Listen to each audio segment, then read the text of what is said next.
Hey, hello everyone, welcome back to the channel. Today we have this position. It is white to play and win, and black's pawns are going downward in this direction. So as you can see here, we have a rook and a knight, and we are winning if we play the only winning move. Like every day, guys, go ahead, pause the video and try your best to find the best move possible. Best of luck.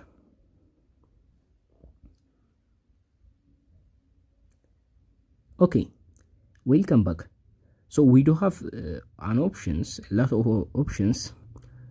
So let me tell you the ideas so you can guess the next moves. We are pinning the knight, and the king is not in a good position. So that is what we are going to exploit. Either we smother the king with a knight, or it deliver a back rank looking checkmate against the enemy king. So that is what we are going to do basically.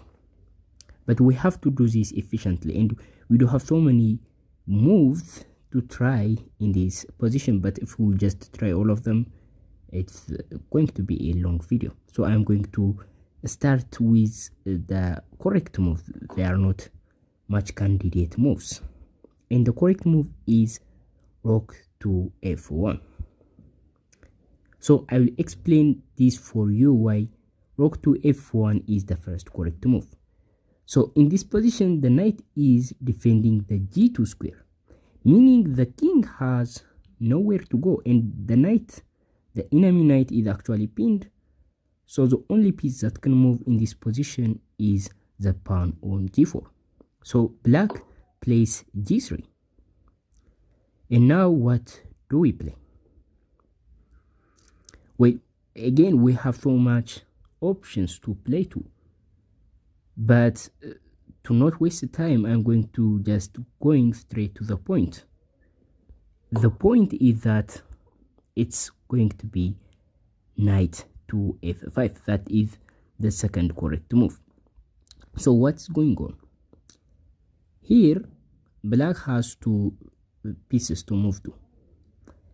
But if black pushes the pawn, obviously knight to g3 would be smothered checkmate. Right? So the king has to move to g2. And we play knight to e3. So the idea of playing the first move rook to f1 comes in. So now by putting the rook on f1, the rook prevents the king from going any closer to the center, where the king is more mobile and has more squares. But now, due to the rook placement, the rook is preventing the king actually. If we just put the rook in any other square, this wouldn't be possible. So that is the reason. That is the reason for the first move. Actually, now by playing knight to e3, not only we give a check to the king, but we defend the rook as well. So the king cannot capture our rook, and the king has to play to h1 once again. So guys, as I explain the moves, you can just pause and guess your moves as the video goes on. I'm not going to bother you by just saying pause the video and guess the move, so you can just pause at any time and guess the move. Okay, let's continue. Now we just put the king in the corner where it wouldn't have a lot of moves, and most of them covered by its own pieces, and it's going to be smothered, and black has to be careful with this. So what we are going to do, what we are going to play. So we can play actually this move, right? Rook to d2, and once again the king can't move because of the knight, so the pawn must move in this position. But now in this position we don't have follow-up, right? So this is actually a draw, right? So we can't do anything, and that is not a good move. Actually, the correct move is to play rook to c1, putting the rook to where it began. So what does this make different? Well, in this position, the difference is, again, black has only one move to push the pawn, but now we can play knight to d1.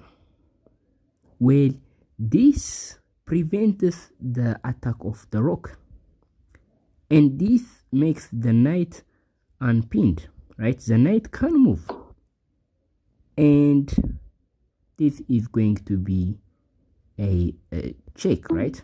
But this is not the right check to play, and black can block the check. So how do we do this? What do we do?